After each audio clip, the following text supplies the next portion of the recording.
going on, everybody? Welcome to the Fully Inflated Football Podcast. I am your host, Marcus Whitman.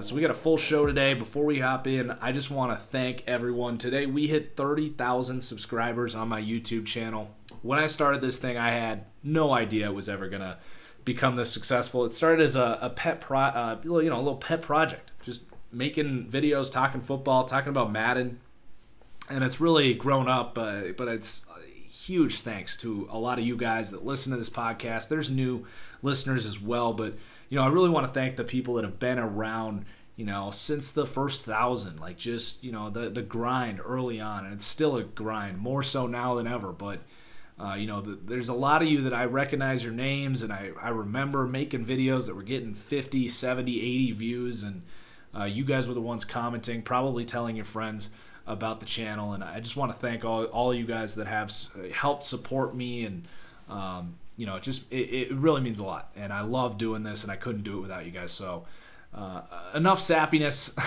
We're gonna get into the show today. We got the typical programming here. We're gonna go through game by game, and then we're gonna hop into the mailbag, hoping to make it a pretty mailbag intensive show here.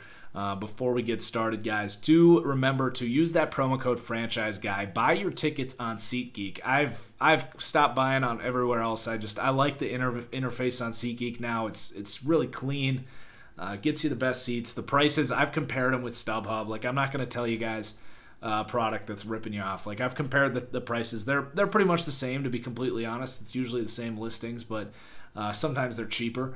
But yeah, it's a great interface. You can save $20 with that promo code. You can help support the show. So definitely go check out SeatGeek.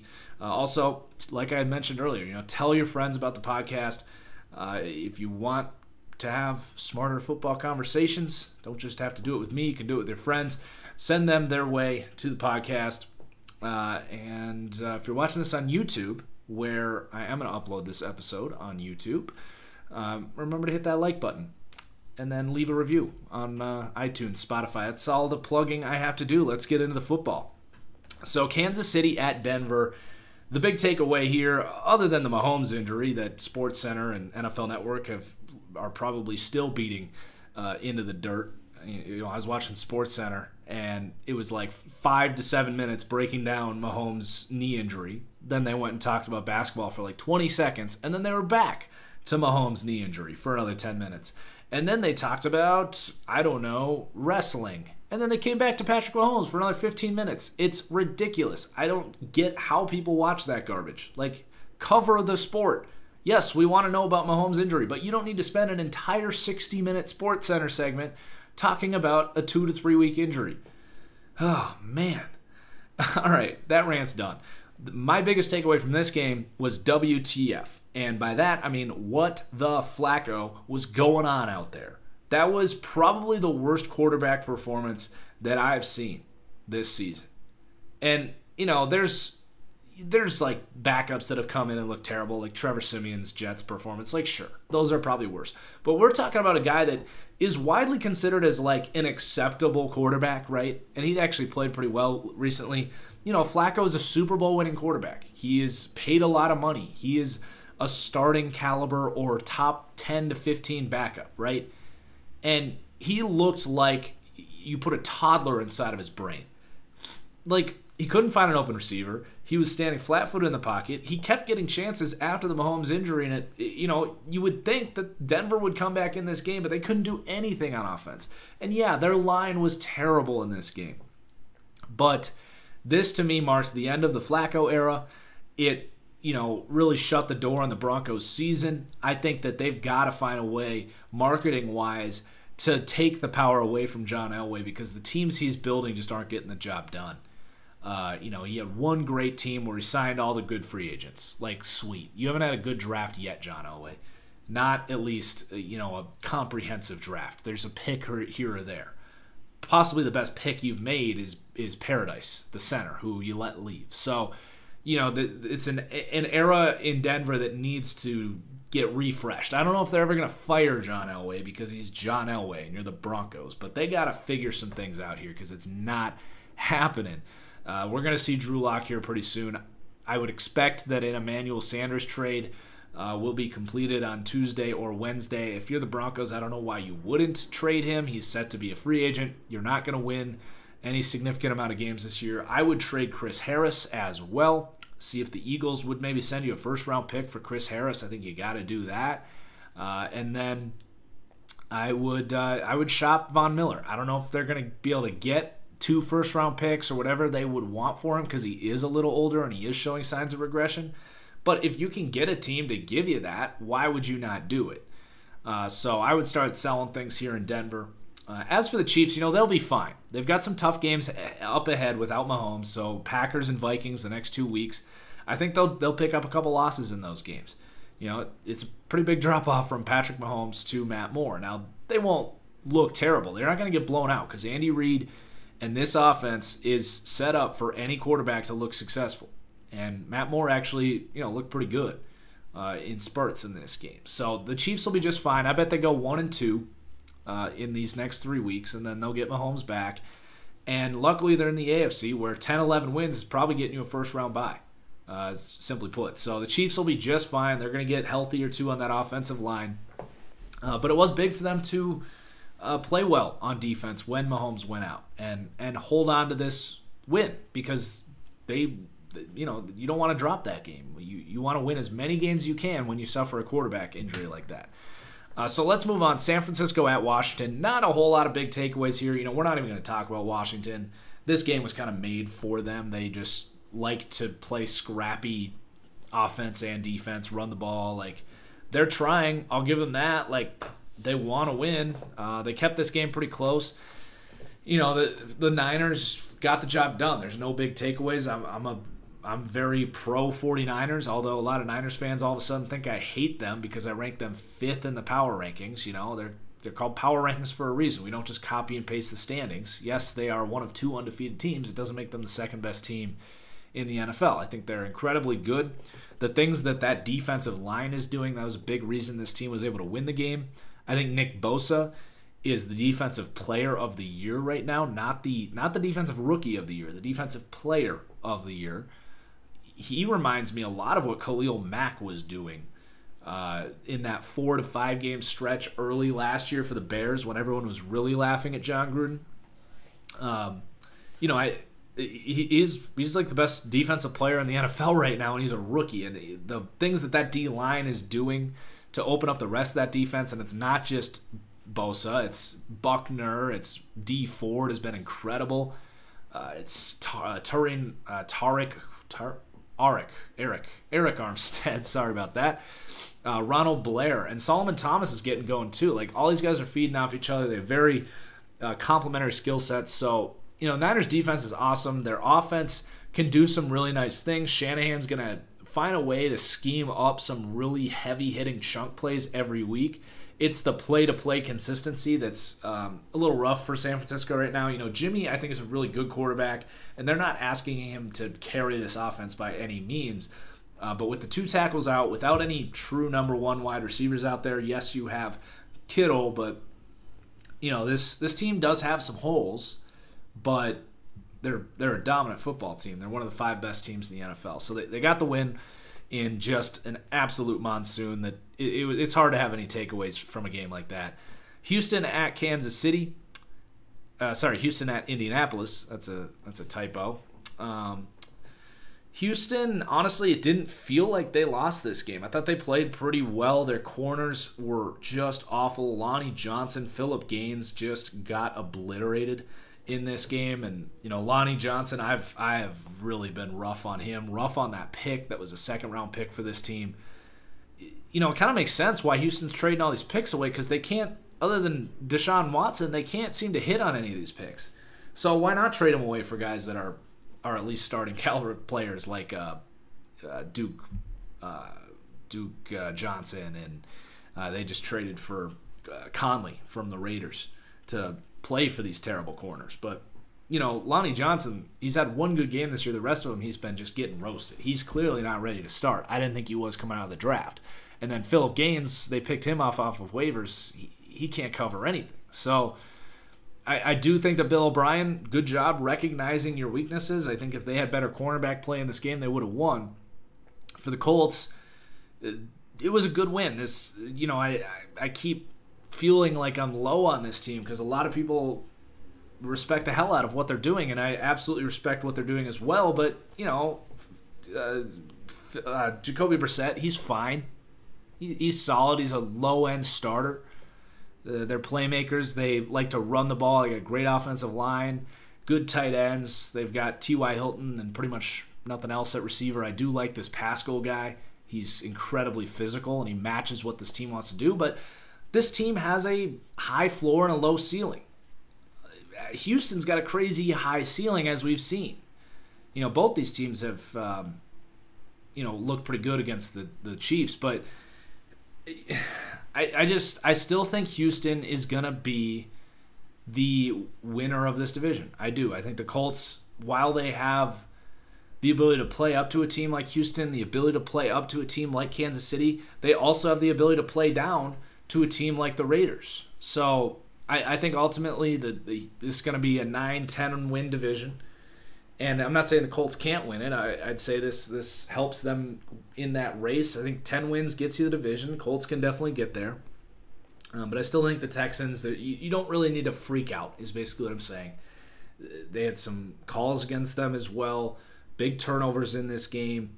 Watson he's got to be more consistent. I don't know if that's going to happen or not. He looks to run a little too early. He just straight up misses open receivers. His processor is good, not great. He's got a great arm. He's accurate, extends plays and all that stuff. But, he's not an elite guy yet. He's just not, in my opinion. He has elite games. But the consistency is just not there for Watson.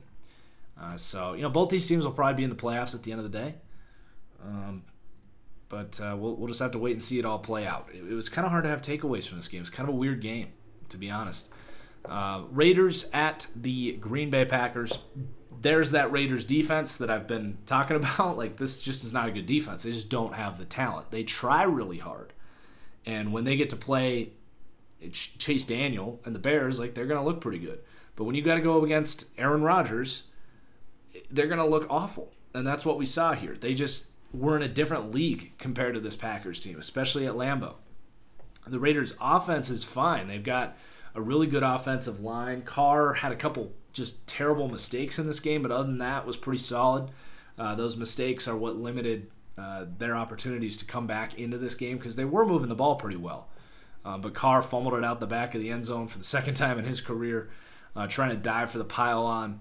Darren Waller was just unbelievable in this game. He's been one of the best players in the NFL this year, and I don't know if I can remember a turnaround like him. I really don't. A guy that has bounced around from team to, well, not team to team, but was basically unwanted. The Raiders were the only team that really wanted him, and he's a converted college receiver. Like, that to begin with makes you a long shot. And now he's coming in here, he's blocking. He's just mauling dudes as a tight end and dominating as a receiver. So he's just been incredible. So the offense for the Raiders is fine, but that defense, it's just going to make things hard for this team. And then for the Packers, I tweeted this out, that those that have paid attention to the Packers knew that this was a possibility for Aaron Rodgers. Like, he has been playing at an extremely high level, I would say, since the Bears game. Like, he went into Chicago in the NFL opener and got swarmed. First game in a new scheme and couldn't really do much. But ever since then, he's looked pretty much like good old Aaron Rodgers. I would say he's maybe not quite as spry as he used to be, but he's still got the same movement skills in the pocket, and he's incredibly hard to sack. Still has the best footwork inside the pocket of any quarterback in the league, and his arm has not gone anywhere. Like, he can still make ridiculous throws. So, this is the first time Rodgers statistically did it, and it finally got him into the MVP conversation.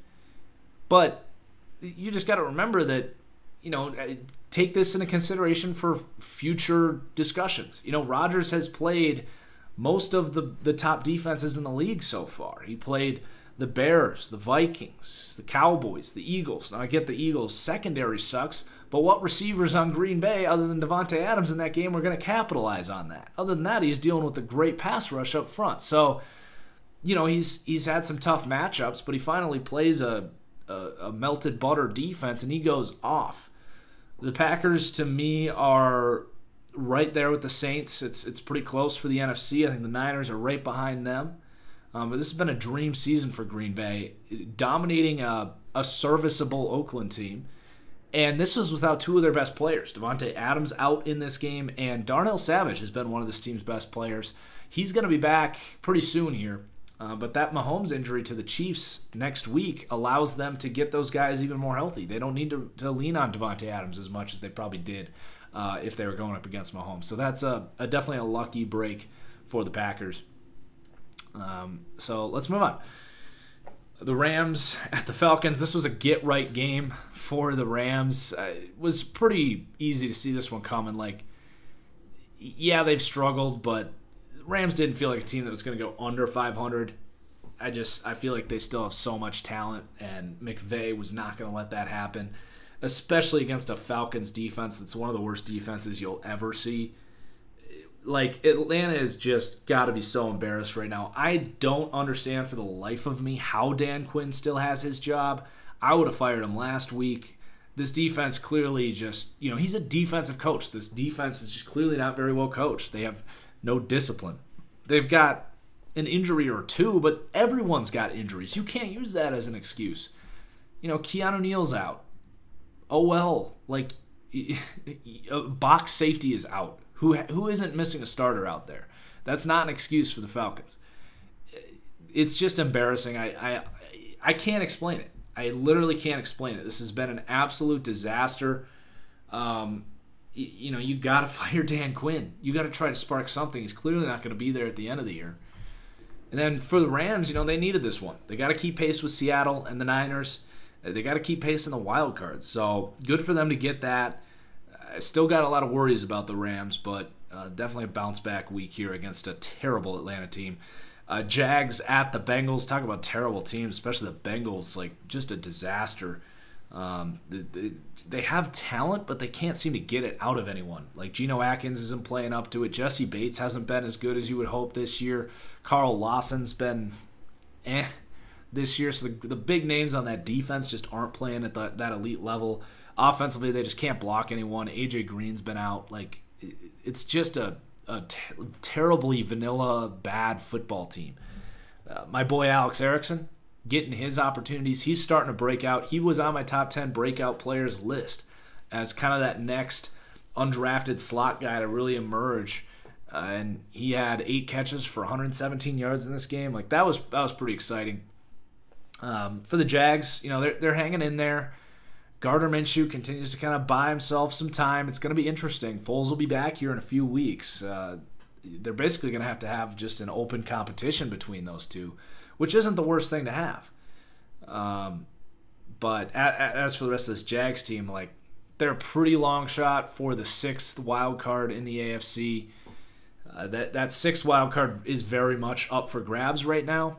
I don't think it's going to be the Jags, but they're fighting here. And I actually picked the Bengals to win this game. And the Jags, who I didn't think were going to have a whole lot of life after just trading Ramsey away, and Minshew played bad last week. So, I thought they were going to come out pretty flat, but the Bengals came out even flatter. So Vikings at Detroit. This was an interesting matchup. I didn't really know what to expect in this game because Minnesota, like we keep saying, if they can just block people, they're going to beat you. And Detroit's pass rush has been awful this year. But they were at home. Minnesota hasn't proved to be able to really block anyone on the road, so I didn't really know what we were going to see. Like, who was going to win that matchup between the Vikings offensive line and the Lions pass rush? And it was clearly the Vikings offensive line. And that's embarrassing if you're Detroit. They really don't have good pass rushers at all. Like, Trey Flowers is good, but he's overpaid. He's a good number 2 pass rusher coming off a ridiculous breakout season for Bill Belichick. He's fine, but, he should be your number 2 guy, not your number 1. And then after that, you got Romeo Okwara, who's a big, stiff, run-defending edge. You've got these hybrid linebackers who aren't true pass rushers playing as edge outside linebackers, and the interior guys just can't get after the quarterback. I don't know what happened to Deshaun Hand. Is he hurt? Like, did he even play in this game? Like, I haven't heard his name all year. Let's look into this on the fly here. Deshaun Hand must be hurt. yeah, he's not playing. He was, to me, heading into the season, this team's second best pass rusher. So they're missing. They're wishing they had him.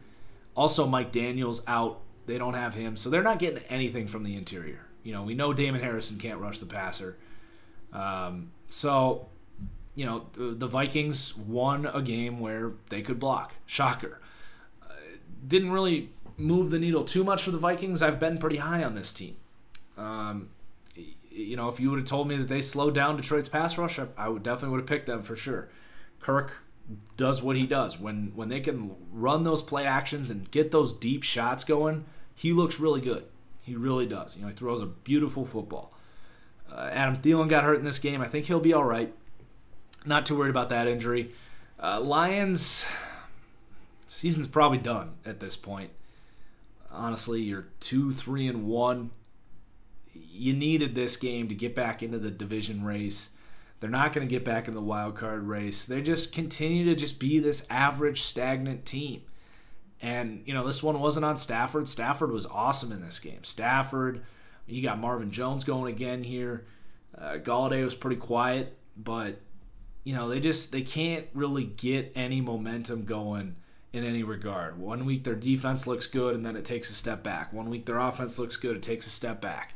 They got some nice pieces, but it's just a middling football team. It's really the only way you can put it.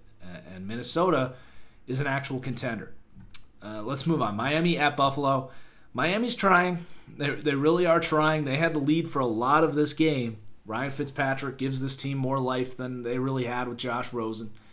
They're definitely liking having Albert Wilson back. He only played 16 snaps in this game, but he opens up the offense a little bit. He quite frankly, Devontae Parker's been solid this year, but until Albert Wilson got back here, he's probably the only player on this offense as an entire whole that is a starting caliber player. Like, your quarterback is clearly not ideal. The offensive line, I don't think there's a single player on this offensive line that I would pick to be a starting player in this league. And then tight end, you got Mike Gesicki, who's still a project. Your running backs are replacement level, like whatever. Kenyon Drake is not good, by the way. Not good at all. I get why no one's traded for him. I've never really understood the hype on Kenyon Drake. Was never been a big Kenyon Drake guy, but there's a reason he's getting out-snapped by Mark Walton. Like, he's just not a very good football player. Can we shut down the trade talks on Kenyon Drake? Even if it happens, it's not going to move the needle at all. And then at receiver, like we said, Preston, they got Preston Williams, a young developing guy. Devontae Parker he's a starting caliber guy probably. There's teams that he wouldn't start for, though. But Albert Wilson is the first guy that's played snaps for this team this year that's like, yeah, he's a starting player. Like, he would start for pretty much every team in the league somewhere. So at least they got that going for him on offense. This was a more high-scoring game than expected. The Bills' offense just kind of was the Bills' offense. Wanted to run the ball, big shot plays from Allen. Allen was solid in this game. He's been good at not folding. The Bills were down in this game. They needed Allen to step up, and he did. And he's done that multiple times this year. He definitely has an element of clutch factor in him, which is good to see. This Bills defense continues to be one of the best defenses in the NFL.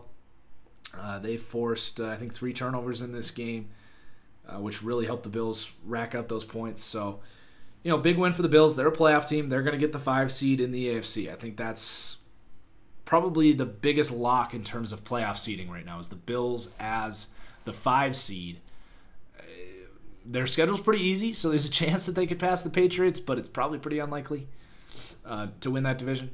But, I see the Bills a 10 to 11, maybe even 12-win team with their schedule. They're kind of like the Colts, a little bit of a higher floor on both sides of the ball, but actually, I don't know if I would go that far. I think the Colts have a better offense than the Bills. So our next game here is going to be Arizona at the New York Giants. Cliff Kingsbury's doing a really good job here. And obviously he's not contributing on the defense. This defense is still terrible in Arizona, but they did, we're really happy to get Patrick Peterson back. He forced a fumble in big time at the end of this game on a blitz. Good to get him back for sure, but, Cliff clearly is not helping this defense play very well. But offensively, he's being very creative. A lot of pre-snap motion, a ton of different formations, 4 wide stuff, spreading 4 wide receivers out on one side of the field, using David Johnson as a receiver. Granted, this game he didn't play much, but Cliff's getting more and more creative, more and more comfortable in the NFL. As same can be said about Kyler. Kyler wasn't the same in this game as he was 2 weeks before that.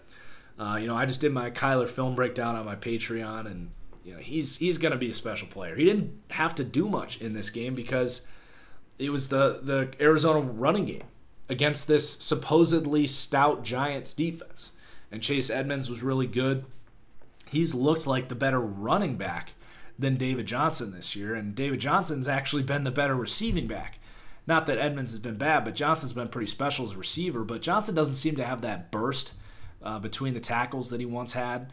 Edmonds does. So it's a good 1-2 punch. You can make a case for that to be the best 1-2 punch in the league right now.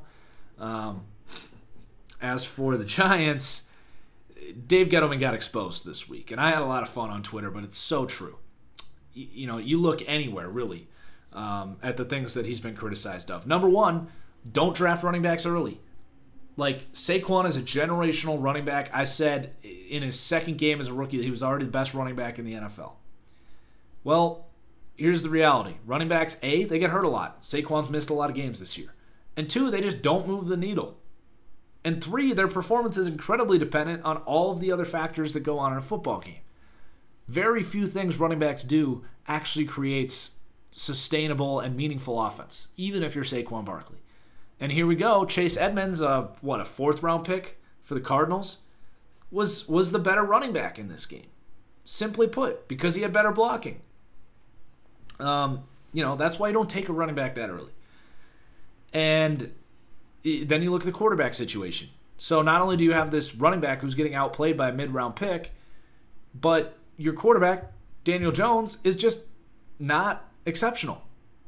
And I think we're going to see a pretty special game here with the Jets-Patriots. I think it's going to be a much better game than we anticipate. We'll see how this ages.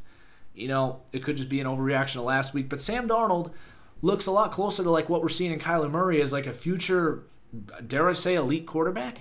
You could have had him. You could have had him. You could have made the Jets have Josh Allen. But instead you get Daniel Jones, who has fumbleitis. He's so similar to Kirk Cousins. It's insane. I think that's going to be the story of his career, which is fine. He can be a starting caliber player, but he's not a guy that can put a bad team on his back. And then the other thing is they trade away Odell Beckham for a box safety, and Jabril Peppers is fine, but it's a replaceable position. But most importantly, a first-round pick that you used on a nose tackle. And yes, Dexter Lawrence is a top 10 graded player by PFF right now. But the thing people got to realize is there are 70-plus interior defensive linemen that grade out very well by PFF. And Dexter Lawrence is like the 40th graded pass rushing interior defensive line. So to this point, yeah, he's shown a couple good pass rush snaps. But to this point, he has proved to be a run-defending nose tackle, which is a very replaceable position. And they got ran all over in this game. You know why? To play good run defense, it takes good scheming. It takes 11 good players on the field. It takes fast linebackers. It takes your team wanting to stop the run. It doesn't necessarily take a high-investment nose tackle to clog up blocks, because you can find that all over the place. And guys like Al Woods, Greg Gaines, who was like a 5th-round pick for the Rams, you can have that role. So, wasted pick there. Not wasted pick. Lawrence is a good player. He's a really good interior defensive lineman. But there was so many things about this game that prove why Dave Gettleman's got to go. And it's all those things we just talked about. Next up, Chargers at the Titans. Was this not the most Chargers loss of all time? They've had some pretty Chargian losses with missed field goals, late game fumbles, but to literally have the win, then have it reversed on a play that I thought it was a touchdown personally, but I get it. They overturned it. They have all these chances, and Melvin Gordon fumbles. Fumbles on the 1-yard line. They were down by 3 with like 30 seconds, and they had inches to go. like, it was just such a Chargers loss. It was a huge knife to their season. They're going to have to play really well. I'm not going to say have to win out, but they're 2-5. And they got to play the Packers in a few weeks. The week after this week. I don't know who else they play, but 9 wins might get you that 6th seed. And if they can get in, they can beat anyone if they get healthy and hot, but they can't block anyone. The Chargers are a mess. They had to have this win. They had to get some momentum this week. They were inches away from doing it, and Melvin Gordon couldn't get the job done. And it's going to get real interesting here for the Chargers. I definitely have them on my radar for Madden rebuilds because, like, what do you do if you're the Chargers? It's very clear that this team probably not going to win. Like, your line play is terrible, and the only way to truly build line play is through the draft. You got to hit on picks, and I just think they got to start trading away some of these guys. Melvin Ingram maybe. Get a bunch of picks for Melvin Ingram. You keep Bosa because he's young. You keep Derwin James. You build around those guys on defense. Maybe you trade Casey Hayward. I'd keep Desmond King. You got some good players. But I think it's time to, move on. And I would maybe talk to Phillip. Be like, hey, do you want to retire? Like, you want to hang these cleats up after this year? Because we don't really want to trade you somewhere or let you go in free agency. We don't want you to, like, go and say to the Saints if Drew Brees retires and, go on a run and win multiple Super Bowls before he retire, make us look bad. It's just bad for the Chargers. It's the ending of an era here for sure. The Titans are staying alive. They're 3-4. They're a physical team. The story of this game was Jeffrey Simmons was awesome. He was one of my favorite players in the class, and I was pretty hard on Miami for not taking this guy because it was very clear that Miami was going to be in tank mode this year. Dolphins fans disagreed with me at the time, by the way. But Jeffrey Simmons is like, he's a high upside interior defensive line kind of guy. A guy that can be a great run defender but also rush the passer. There's a lot of signs of Fletcher Cox of him. If he didn't tear his ACL, he would have been a top 10 player for sure, Jeffrey Simmons. And this Titans team lacks those star players. They got a bunch of really good players. They got one of the deepest rosters in the league, but they need a guy like Jeffrey Simmons who can be that elite force. And Jarrell Casey will feed off of that as well if he has a running mate in there. So I don't know if still coming off that ACL, it's very impressive that he came back that quick. It's another example of ACL injuries these days are closer to high ankle sprains than they are like any kind of Achilles injury or even hamstring issues can be really problematic over a career. Like just one ACL injury is a fluke that most players will recover from. That's really all I have to say about Tennessee. It was very clear that Ryan Tannehill was better for this offense. I still don't know if I would say he is better than Marcus Mariota, but clearly was more efficient against a Chargers defense that isn't the best, but, they got their win. Ryan Tannehill is 1-0, and we can begin the transition away from Mariota here. I think Tannehill has at least bought an opportunity to be the guy that hopes to get this Tennessee team on track and, compete for that wild card in the AFC. They're going to be in a close contest, but they're right in that running. I would say they're 4th or 5th. I'd put them behind the Colts and Texans, whichever one doesn't win the division. I'd put them behind the Bills, who I think gets it. They're right there with like the Raiders. I think the Browns, I wouldn't write the Browns off quite yet. I'm probably forgetting someone, but the AFC is just not very good. Baltimore at Seattle. This was Baltimore's statement game. I haven't been overly impressed by them this year. They play who's on their schedule, and they've beaten a lot of teams that aren't so good, but this one was a statement win to go into Seattle, run the just absolute hell out of the ball. Lamar Jackson was good in this game. He 9 for 20, about 150 passing yards. I think this version of Lamar Jackson is the best version of Lamar Jackson that you can ask for. A guy that can hit some big plays in the passing game, be enough of a threat as a thrower that they have to respect you. And then it opens up everything as a runner. And, he is the best running quarterback in the NFL. There's no question about that. It's not even close. When he gets going, he's incredibly hard to tackle. He gets big chunk plays as a runner, and it opens up things in the read option game. Like, this offense can work, and I don't know if it's sustainable. We've seen stuff like this before with RG3, Kaepernick, and, I don't want to say it, but, like, Lamar is not like Kyler Murray or Russell Wilson. Like, those guys aren't taking hits. Lamar takes a lot of hits, and teams are going to be gunning for him. It does feel like it's only a matter of time before that injury comes. I hope for their sake they can keep this thing going. I think it might be sustainable for the year. I'll at least say that. I don't think that you can go year to year like this. It requires a defense to be stout. It requires an offensive line to be really good. It requires a guy like Mark Ingram to play at the level he's playing at. Things really have to be right around you to sustain this year to year to year. But as far as this year is concerned, the Ravens are legit. Their defense isn't elite. It's not what it was last year. But, you see what the addition of Marcus Peters did here, a vintage, like, baited pick six. It's an aggressive defense. They're going to be able to do some nice things. It's not a bad defense. Don't get me wrong. They were elite last year, but they're a top 10 solid defense. Ravens always are.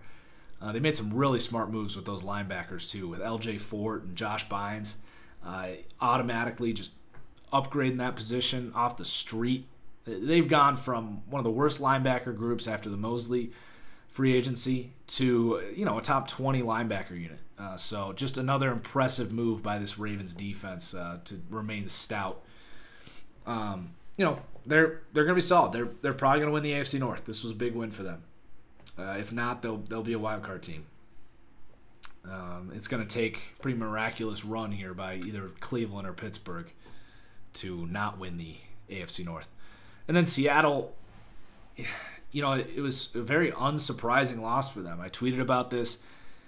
As good as Russell Wilson's been, and this is why I wasn't super committal on saying he is the best quarterback in the NFL. Through the first 6 weeks, he played like the best quarterback in the NFL, but, he returned to earth in this game, threw the pick six, wasn't able to hit all those crazy throws that, off rhythm that he's done this year. He's super good, and you don't want to take away what he does, but the reality is the Seahawks team is vulnerable to a game like this against a good opponent. If they're playing bad teams, they're going to find ways to win regardless, but when they're playing good playoff caliber teams, they have this kind of stinker in them where they don't have an elite run game. They can't really block for an extended period of time. And if Russell can't get those big chunk plays in the passing game, then this is a very beatable team. Their defense is very, very average, Seattle. So, they unfortunately they have this kind of game in them. I'm not selling stock on Seattle. I'm not trying to toot my own horn and say I told you so by not thinking this was an elite team, but they showed a side of them that I think has been in there. We just hadn't seen it yet. New Orleans at Chicago. I did not see this one coming at all. I thought Chicago was going to respawn after 2 weeks to get fresh on defense. I thought Trubisky coming back, they would be able to do something on offense, and nothing worked here. I tweeted this, but this defense looked like the Jags defense in what would that year have been? 2018? Last year's Jags defense, where, they still got a ton of talent, but when you know that your quarterback is so bad that you're just never going to win a Super Bowl, it just totally deflates you. You can't bring that same energy on a week-to-week basis when your quarterback is incompetent. And that's what Trubisky was in this game. He just couldn't read a defense, seemed to make all the easy throws, but whenever he had to make that one tough throw, he would miss it. And that's been a lot of Trubisky. It's time. I think this game, as hard as I've been on Trubisky heading into this season, and even pre-injury, he's clearly approaching this point very fast, but he was developmental, super raw, and talented quarterback who is probably going to be this team's guy for another year or two. he has quickly gone from that to how quickly can this team replace Mitch Trubisky. You can't bring him back next year. You just can't. If you do, it's as a backup. He cannot come back as a starting quarterback next year. This game to me is when Trubisky went from that developmental early first round pick that this team's kind of stuck with to he's no longer he is a non-franchise quarterback. That's what he is. He's no longer a part of the plan after this week. He can't be. For the Saints, like, super impressive. Super impressive. This has been a top 3 defense since Breeze went down. The D-line's been outstanding. The secondary is awesome. Now, Eli Apple tore his ACL in this game. That's going to hurt the Saints a little bit. But they're going to get Drew Brees back soon. Honestly, people don't want to hear this, but like with how Teddy's played the last 2 weeks, that's not actually going to be much of an upgrade. Like, obviously, I can't remember what I kind of made this argument for earlier in the year. It was someone was coming back from injury, but the unit was already playing elite. So it's like, basically, when a team has 2 big weeks like this, or a player, Teddy Bridgewater has played outstanding the last 2 weeks. And then you get the original guy back who's better. Yeah, that guy coming back might play at that level on a more consistent week-to-week basis, but we've kind of seen the best version of the Saints the last 2 weeks. So, again, it's like, yes, getting Drew Brees back helps this team be this version of themselves more consistently on a week-to-week basis, because Teddy's going to have some stinkers in there too. He's just not as accurate as Drew or as experienced. But I don't think Drew is going to play that much better than Teddy's played the last 2 weeks, and that's more crediting Teddy Bridgewater, not trying to take away from Drew Brees, but a little bit taking away from Drew Brees. Like, he just hasn't been that uber-explosive 5,000-yard quarterback lately, and this offense doesn't need to be. And the experience this defense has gotten in the time that Drew Brees has been out, I think helps this team's ceiling, because they can come back and be this version of this team, run at a more efficient, consistent rate with Drew Brees. That's really it on Saints. I think they're right there with the Packers. It's a little hard to tell. I think the Packers' offense is really clicking right now, and they're going to get Devontae Adams back, and they have a certain offensive ceiling that I don't necessarily see with the Saints. And the Packers' defense has been pretty good too, so it's really between them. I was thinking the other day, it's interesting that we had Peyton and Manning, Peyton and Brady. We even had Brady and Luck for a while, but Rodgers hasn't really had that counter rivalry. Like, it's never been that way with Matt Ryan. Matt Ryan's just not on that level. He just hasn't played Brady enough. They've always been compared, but they've only played once in their career. Just once in their entire career they've played. Rodgers won. You would think that Rodgers and Drew Brees would have more of a rivalry together, and they really don't have much history. They've played. They've gone back and forth. They've beaten each other, but that would be pretty crazy to see a Brees Rodgers at this stage in their careers in the NFC Championship. That would be a hell of a game. And then maybe Brady versus one of those two in the Super Bowl. So that's that game. Chicago's in a lot of trouble. Chicago should be calling the Bengals and see what it's going to take to get Andy Dalton there, because they need something to save this thing. Because the reality is, you don't have a first-round pick this year. Team's not getting any younger. Keem Hicks not getting any younger. Khalil Mack, he'll still be great, but teams fall apart real quick. And when you don't have a quarterback, it's an issue. So I would be still trying to turn this thing around this year. I would get Andy Dalton in there right now, whatever it takes. All right, last game here, Philadelphia at Dallas. I don't have a ton of takeaways from this game. I was coming off of 3 hours of sleep. I stayed up to watch all the games during the day, but I was kind of in and out, falling asleep during this game. So, if Dallas, if I'm short-sighting you, I'm sorry. You're also coming off a week where you lost to the Jets. So, to me, Philly looked this week like Dallas did the week before. they're obviously in a lot of trouble. And I'm going to admit right now that I was too high on this Eagles team. That much is very clear. Up until this week, it was really because that secondary's been so bad, is what you could point to. And we knew that going in, that the secondary is going to be a problem. But I think that has leaked into other issues here. The team just doesn't have an identity. They're not playing physical defense like they should be with that D-line.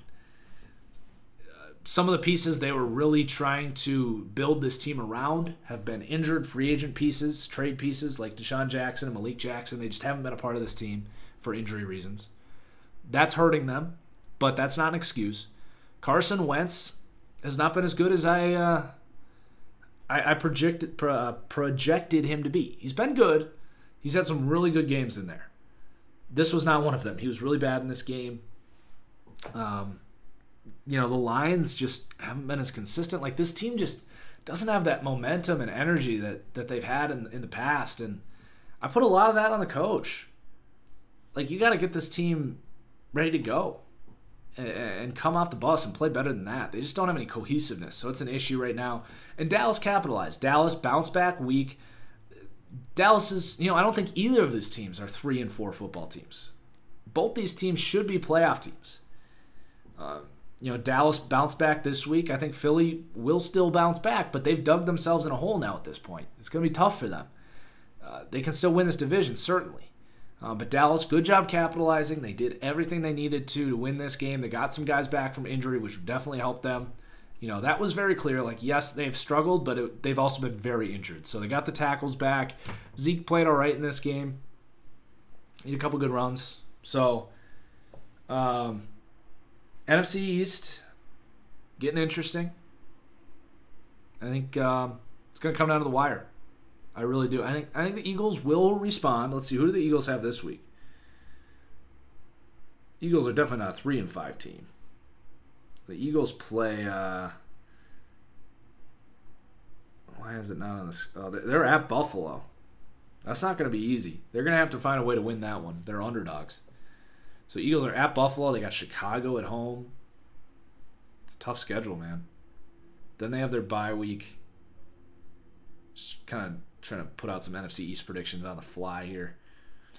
I'm doing this wrong way. Let me pull up these team schedules real quick and compare here. And I'm going to give an NFC East prediction here. So the Cowboys are, and this will transition well into the mailbag.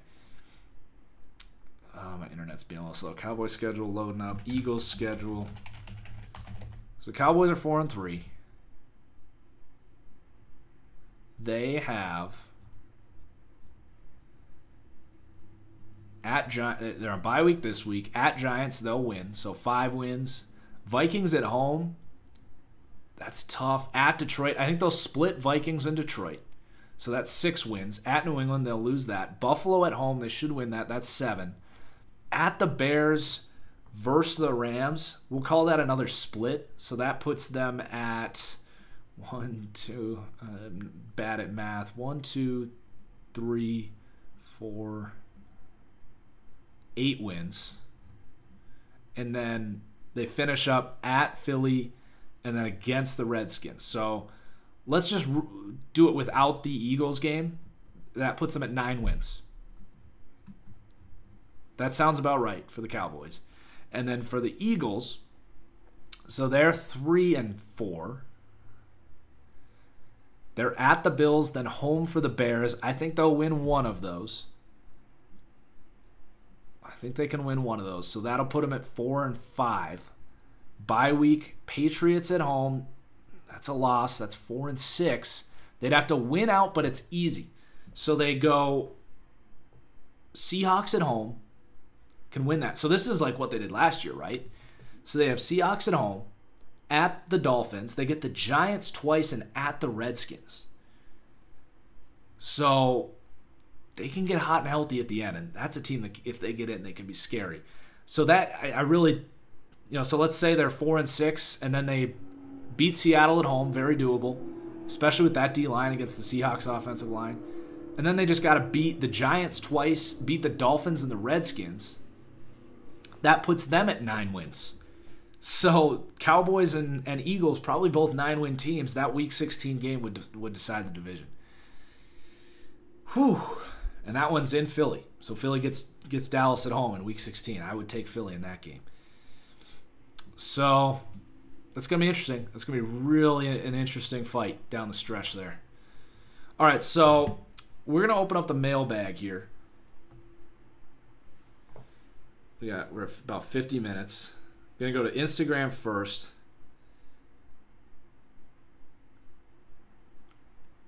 So this one's from Matthew Moore, and he had a good question in the past about quarterbacks throwing when they see a flag, and I had talked about how I think it's you would grade that poorly. I would never grade a player positively on trying to throw for a flag. So here's another one. When a wide receiver runs an option route but reads the field wrong and runs the wrong route, but the QB throws the right route, how do you grade this? Neutral or both? Or negative on both or neutral? It's neutral for me. Because you just don't know. It's impossible to know when you watch those things whose fault it is. Usually you would fault the receiver. I was grading a Kyler game today, and Kyler was throwing an option route to Larry. And in that situation, you'd probably say Larry's doing the right thing than Kyler. But yeah, I don't think, sometimes you just you can't tell that that's what happened. You will grade him negatively. But for the most part, you can tell that, all right, the ball was just so far off that the receiver was not doing what he thought he was. And you can usually tell the quarterback after a pick or something is like pissed, like, what are you doing? So it'd be a neutral. I wouldn't grade negatively for that. It's not the quarterback's fault the guy didn't run the route he was thinking he was going to run.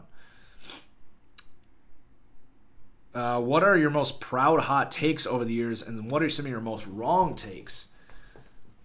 I've got some big ones I'm proud of.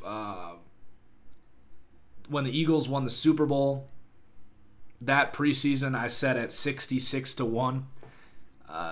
You're really missing out if you don't put a little money on them to win the Super Bowl. 66-1. Vegas had them as one of the worst teams in the NFL. This would have been Carson Wentz's second year. And I won a lot of money on 66-1. The next year was the Jags. There was people picking the Jags to win the Super Bowl with Blake Bortles. I ranked them 23rd in my preseason power rankings. Got a lot of flack for it. I thought they were a lock to miss the playoffs. I could not envision them repeating with Andrew Luck coming back healthy, with Deshaun Watson coming back healthy, and a revitalized Titans team, them even competing in that division, and they didn't. That was a good call. My Kyler take this year, I'm very proud of. Most people didn't even have him on their draft boards. They thought he was going to go play baseball. They thought talent-wise he was a second-round pick, late first-round pick. It doesn't take watching too much Kyler Murray to know that guy's special. He's got a little bit of everything, when you want to talk about elite traits. Those are probably the top three as far as my most proud takes. There's some other ones in there too. I loved Carl Lawson. I was super high on him coming out many years ago. There's draft takes that I'm proud of. Kenny Golladay. As far as bad takes, the Eagles this year is not playing out well.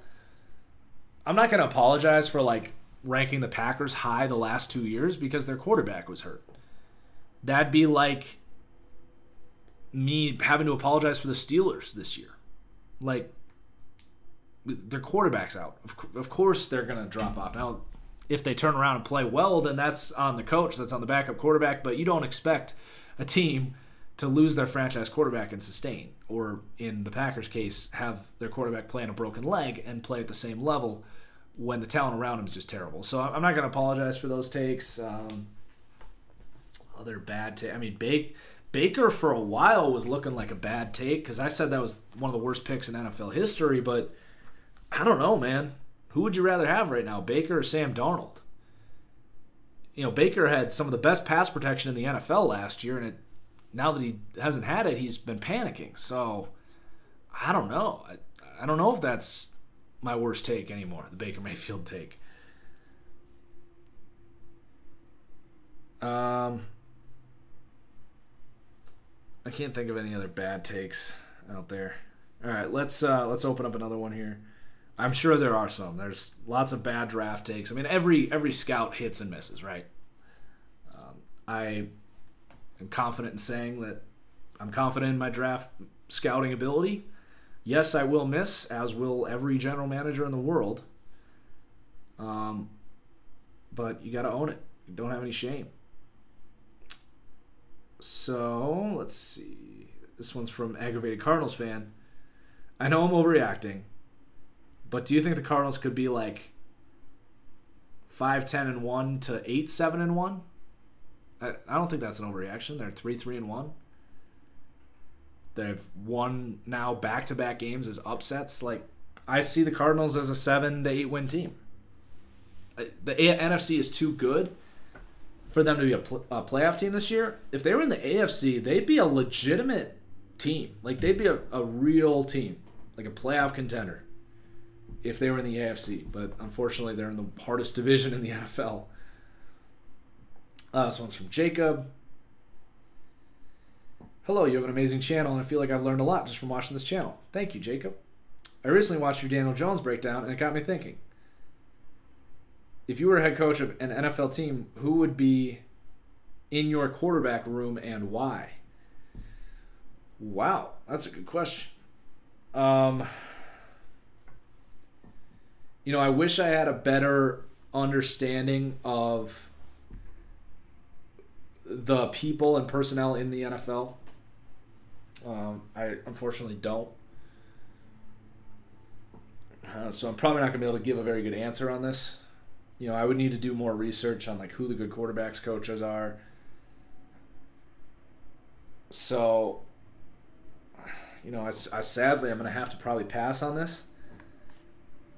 But I can tell you one thing's for sure is I would be very invested in securing a good offensive line, because I think that is the number one way to help a quarterback. But, I think there's lots of examples of like teams like the Eagles with Foles, and I think you could even say a little bit of like in Green Bay right now they hired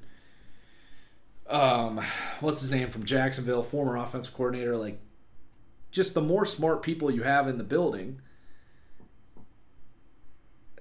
the better just coaching and execution you're going to have. Like, the Eagles had Frank Reich in their offensive meeting room, and he's an excellent head coach for the Colts. So I would just be, spare no expenses with my coaching staff in general. This one's from Lucas. Question on the recent Conley trade. It looks like Oakland is accepting that they are not ready to compete yet, and they're already planning for the future. If they end up with a high enough draft pick, keep in mind they also have the Bears' first-round pick, do you think they draft a QB in the upcoming draft?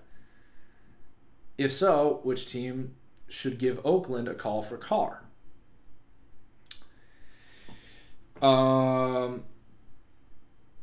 So a lot to unpack there. Conley's been fine. I think they just saw that as an opportunity to get a good pick for a player that's been kind of a replacement level corner to a team that's really desperate for that. And they didn't see him a part of the long-term future, so I think that's fine. I think that they probably end up with probably like the 12th pick of their own. I think the Bears ends up like 15th. So you'd have to probably package those to get a good quarterback. Carr has been serviceable. You'd have to be pretty damn convinced that whoever you're taking is actually going to be better than Derek Carr. And I don't know if there's that guy in this class. I think what you would do if you decided to go quarterback is you draft that guy, but you keep Derek Carr around, you keep it in open competition, and you develop the asset. Almost, Patrick Mahomes style. Because, Carr's had some pretty bad moments, but he's a serviceable player, right? I think you can win with Derek Carr if everything goes right. I don't think the Raiders will win with Derek Carr, but I think if you like, if it's Jordan Love, maybe Joe Burrow, maybe you take him in the first round. But I just don't know if those guys are going to actually be better than Derek Carr. It's tough. This quarterback class is deep, but I don't think it's all it's hyped up to be in terms of upside. I really like Jake Fromm as like a Jimmy Garoppolo comp. I think Tua is very similar to Mariota. You got some upside there with Jordan Love potentially as that kind of Mahomes-style sleeper. But it's going to be tough to say any of those guys are going to be for sure better than Derek Carr. All right, I'm hitting up these requests this time. So many mailbag. You guys are so awesome getting these in. On Instagram, Whitman_Marcus is where I go through these. I hate to ignore these. We're going to go 3 days ago. This one's from Nick Dykema. Well, this is a little outdated. With Mahomes going down maximum of 6 weeks, how do you see the AFC playoff picture changing? I don't think it changes much. I think the Chiefs, maybe they fall to the 3 seed if they lose all 3 games, but I think the playoff picture didn't change a whole lot. If anything, it actually changed the NFC playoff picture because it helps the Packers and Vikings, who they play the next 2 weeks. Probably has a bigger impact on the NFC playoff picture than the AFC. Especially because, the Texans lost, so they're not looking like a team that's going to compete for that 2 seed. This one's from Jonah. What should the Bears do about their quarterback situation? You're a nervous Bears fan. Yeah, we've kind of covered that. I think you give the Bengals, like actively you give the Bengals a call. Because you can save this with Andy Dalton. Your odds are slim, but you have a better chance of winning a Super Bowl if it's this year than you do taking the offseason to bring in a Derek Carr and like try to squeeze this window out. We've seen that with Denver. It's hard. It's really, really hard. I think you have the best chance of getting a serviceable quarterback in there right now. Or maybe Tennessee would send you Marcus Mariota. I think that's got to be something you're considering. And you can send them Daniel. Hell, even let him take the Trubisky project on. Like, you can get rid of that cap space from Daniel if you're upgrading at quarterback. This one's from Ian. Are there any running backs you would consider worth paying? Love the show. Thank you. Christian McCaffrey. Guys that are elite impacts in running and receiving game. Alvin Kamara, Saquon Barkley. You can pay running backs, but I do also think that you need to have everything around them like perfect for it to be even worth it. Like if you're paying Le'Veon Bell all that money, but you can't block for him, what's the point? Melvin Gordon in LA, not able to thrive.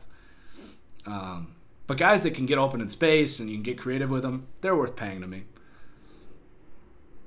And the cap keeps going up. Like a $16 million contract isn't an end-all, be-all. That's why I'm so hard on Zeke, right? Yeah, he's really good at fighting for yards, good between the tackles runner, but he's not Kamara, McCaffrey, Saquon Barkley. He's not those guys with the ball in his hands in space. Like, when you really think about it, if he breaks off a 20-yard run that most running backs wouldn't do every 3 weeks, how is that any different than a running back that's really good at making a guy miss that gets a 20-yard reception every week? It's not. Kamara, McCaffrey, these guys are way more valuable than Zeke. This one's from Dare. Is Matt LaFleur making an early case for Coach of the Year? Or will it be awarded to a more known figure like Shanahan or Peyton? Well, the Coach of the Year thing usually works as the opposite. Like, they award the unknown commodity, the guy that did a lot, kind of coming out of nowhere. So that would put LaFleur in that conversation, given how mediocre this Packers team was last year with McCarthy. But I think right now Frank Reich is the front runner for me for Coach of the Year because he lost his quarterback a week before the season started, and we're about halfway through the year, and he's winning his division. So he's done an incredible job. I would give it to Frank Reich right now. This one's from Kyle. Yeah, great question. Big follower of your Madden work and your videos. Is there going to be an update regarding your visit to EA? Yeah, I should have talked about my visit to EA in the podcast. Let me talk about that. So I was down in Florida last week. Was fortunate enough to get invited out. Andre Weingarten, employee over there at EA Sports, works on Madden franchise and rosters and stuff. So I drove up to Orlando from Tampa, and Andre just showed me around. It was an awesome visit. Everyone was super friendly. It was cool to see the headquarters, kind of see the different teams, meet the different teams that work on the different aspects of the game. My favorite part was just sitting down with Andre and Dustin, talking ratings, figure out a little bit how they think and what their process is in terms of the film they watch compared to what I do. Talked about how much do we weigh PFF grades and our ratings, and it was great. It was great. Andre is the man. He's one of the nicer people you'll meet. I hope he continues to climb the ladder there at EA and continues to make Madden the type of game that we want to see. There's obviously still a long way to go for that game to be where a lot of us want it to be, but I do think Madden 20 had a lot of, I enjoy Madden 20 a lot, especially from a gameplay perspective. Okay, back to the football here. This one's from Jake Evans.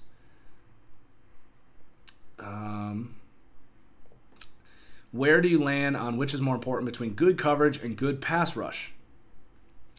It was very much team pass rush, and then the 2019 Eagles hit the field. Yeah.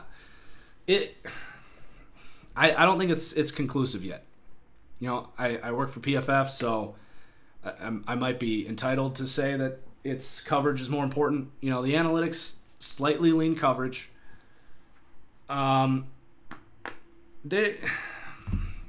There's a lot of things to unpack when it comes to that. The one thing about pass rush that's really nice is it's way more consistent. You can get a Khalil Mack, you can get an Aaron Donald. It's not easy, but if you can get that one elite guy, a Myles Garrett, Fletcher Cox, you can have one guy that really opens up things for the rest of those guys, and you can get that pass rush. So even if having elite coverage is 5% more important than having an elite pass rush, it's way easier to get that pass rush. And I think they can both change the game. Now, you need both to have an elite all-around defense. The thing about coverage is you need all 5 guys on the field. In some cases, all 6 guys on the field to be, at worst, quality starters to have an elite coverage unit. So if you have Jalen Ramsey, but your safeties can't cover any ground, your nickel corner just gets roasted all the time, and your other corner is just whatever, but usually gets beat, then it's not going to work. So it's tough. In the case of the Bears, adding Khalil Mack was clearly worth it, even if you value coverage more than pass rush. And having Khalil Mack made a guy like Prince Amara better. It opened up playmaking opportunities for Eddie Jackson.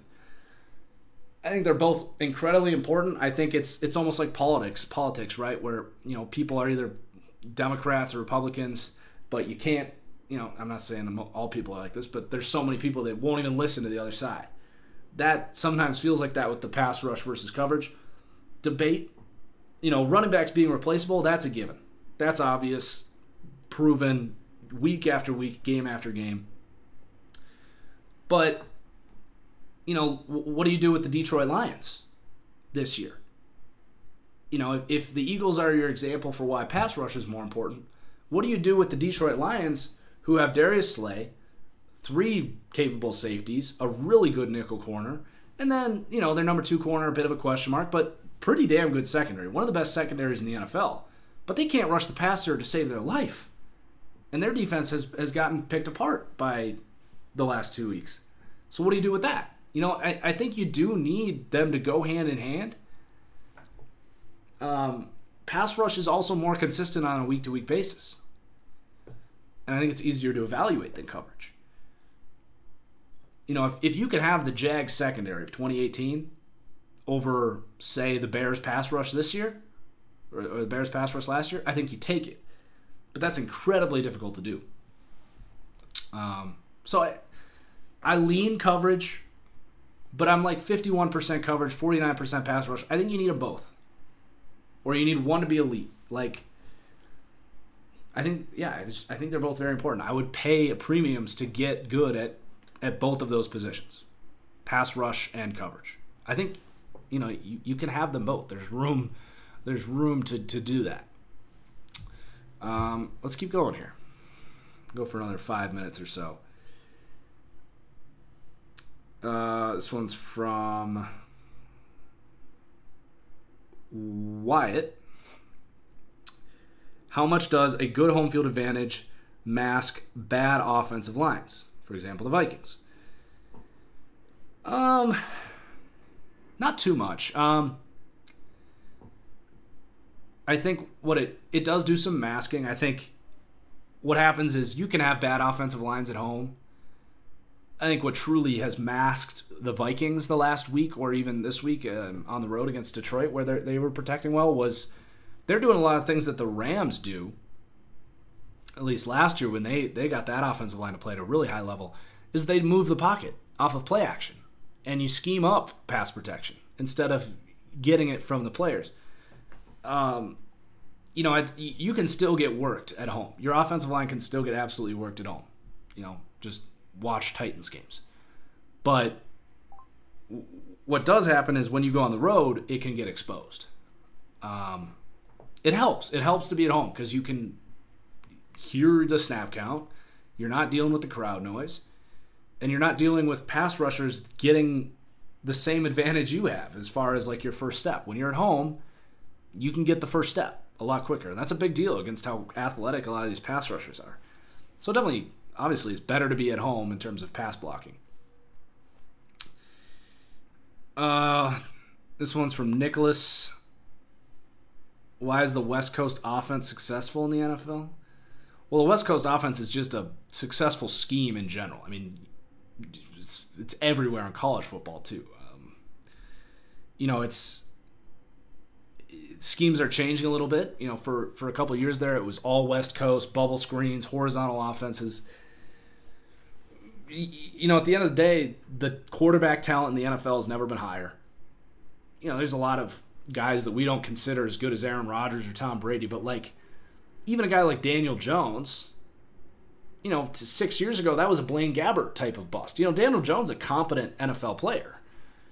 We're seeing more and more just good quarterbacks coming out. These guys are playing the game earlier. All these passing clinics, these offenses translate more because NFL teams are running more college stuff every year. So, you know, the West Coast is a general term. To me, that, you know, I just think of a bubble screen is a fundamental principle of the West Coast offense. You know, I think it's successful in the NFL because these quarterbacks can get rid of the ball quick. Their mechanics are smooth. They can throw an accurate football. And then these athletes at receivers are just ridiculous. The run after a catch ability of some of these guys. And also, teams are having to get rid of the ball quicker because offensive line talent just isn't very good. And that was a big thing with college, is the offensive line talent was so spread out that you had all these smaller level schools like, well, we're going to have to just run these bubble screens and spread out defenses, and it's worked its way up. The NFL looks more like college than it ever has. This one's from Mitchell. With the Rams investing heavily in Ramsey, how likely do you think it is that he will leave them in free agency, especially if the team continues to struggle? I think it's pretty unlikely. I think you give up that much, you have got to make sure you pay that man. It's going to hurt their ability to sign other players. You know, I don't know. They're probably not going to be able to keep Cooper Kupp after next year, that's for sure. But I think Ramsey will be staying in L.A. All right, this is going to be the last. We only got two more here to open from Instagram. Or did I already do that top? Yep, we'll do two more here.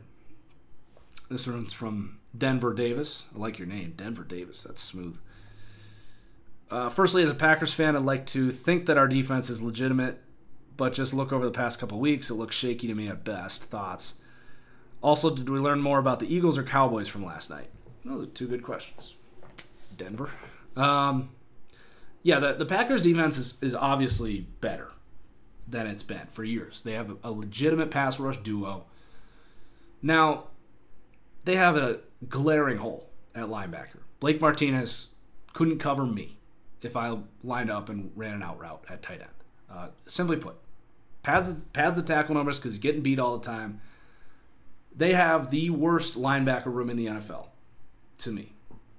Worse, it's right there with like Cincinnati, but it's awful. Their free safety, first-round pick, Darnell Savage, has been missing the last couple weeks, and they've been giving up more chunk plays. I don't think that's a coincidence. Savage has shown exceptional range. He's been one of the best free safeties in the league. So you mix a couple of those things in, it's a solid defense. It's a top 20 defense. They can close games. They can create turnovers. They still have some missing talent, though. They need a number 2 corner. Kevin King's developing. He could turn into that guy, but right now he's hit or miss. They need Darnell Savage back. They need an actual starting caliber linebacker. They need to play better on the interior, too. Like, Kenny Clark's not been the same this year. Dean Lowry hasn't been what they had hoped. But, if you give Aaron Rodgers a top 20 defense, we haven't seen that very often in his career. So, and then I think we definitely learn more about the Eagles. I think we learned that the Eagles are in trouble. And the Cowboys, I expected them to bounce back. We need the Eagles to now bounce back. We learned the most about the Eagles because we learned that they're in a lot of trouble. All right, last one here. All these were from Instagram. So can't thank you guys enough for sending these questions in on Instagram.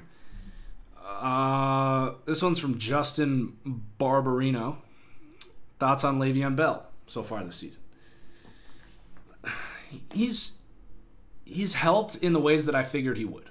As a receiver, turning what in years past for the Jets would be a dump off that ends up getting tackled 4 yards short, and then you have to go 3 and out.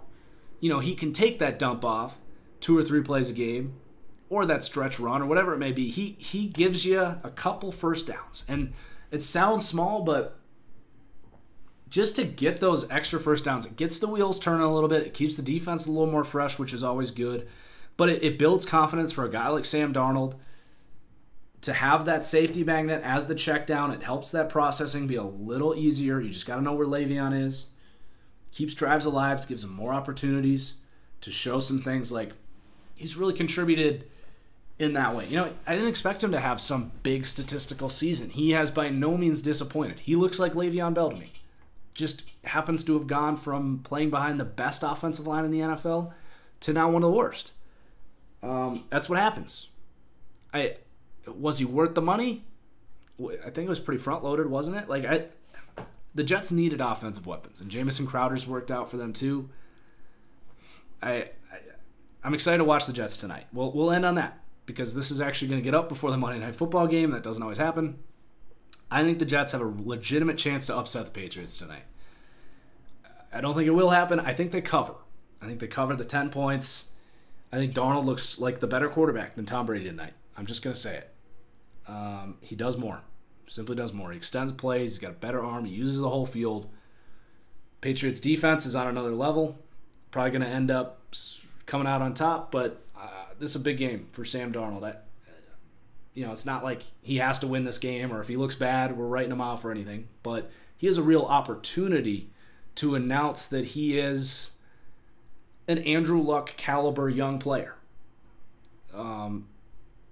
Patrick Mahomes, kind of a different story, but like a Deshaun Watson type of young player. Like these young quarterbacks that you just kind of knew after the first year or so that they're pretty special. And I think he has a chance in this game to announce that to the world. Again, if he sucks, you don't write him off. It's against a top 3 defense in the NFL, but I'm excited to see what he's bringing to the table tonight. All right, that is the podcast. Again, guys, leave reviews. Use promo code FranchiseGuy on SeatGeek. If you're watching this on YouTube, hit that like button, all that stuff. Cheers as always. We'll see you for the next one.